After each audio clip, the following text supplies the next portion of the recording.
we are here to give directives and guidelines towards the same. I therefore want to read very clear, and this to be understood by all Kenyans of goodwill, that we are in receipt of a letter from Azimio informing us, Azimio coalition informing us of the intent to conduct public demonstration within Nairobi County on 2nd of May 2023 and address us hereunder. Whereas Article 37 of Kenya's Constitution of 2010 allows every Kenyan citizen the right to peacefully and unharmed, I underline the word peacefully and unharmed, to assemble, to demonstrate, to picket, and to present petition to public authorities. Whereas the law allows us to do as I've said, it is, however, noteworthy that the right to assemble is not obsolete under the Constitution. The Public Order Act, Section 5A, seeks to regulate public meetings and processions by providing for the need to notify the police and also the power of the police service to stop or prevent a public meeting where appropriate.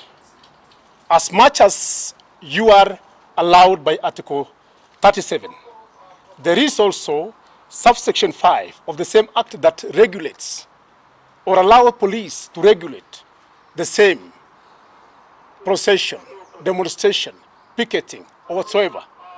And this, therefore, and where it is obvious it will not meet the constitutional objectives, under the same Part 3, the Public Order Act also prohibits the procession or the possession. While you are in possession, it prohibits the possession of offensive weapons at public meetings and procession. Demonstrators, picketers, and petitioners or presenters of petition must do so peacefully and unarmed. Assemblies, picketing, and demonstrations which are not peaceful are excluded from the protection of the article. This, therefore, should be understood very clear, that once that we are not to meet the requirements of Section 5 of the same article, then we police have the mandate to ensure that it is regulated, it is managed as per that article. And if it does not meet the requirements, then it is prohibited. If they consist of violence to or intimidation of the public, then the assembly or the demonstration have to be stopped. If the same exercise, I repeat, if the same exercise consists of violence or intimidation of the public, then the assembly or the demonstration have to be stopped. Likewise, participants in assemblies, picketers, and demonstrators must not be armed. Must not be armed.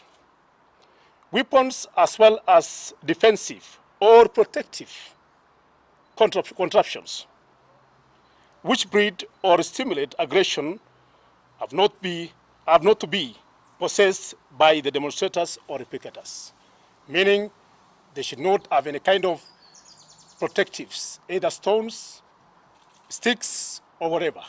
Peaceful demonstrations should remain peaceful.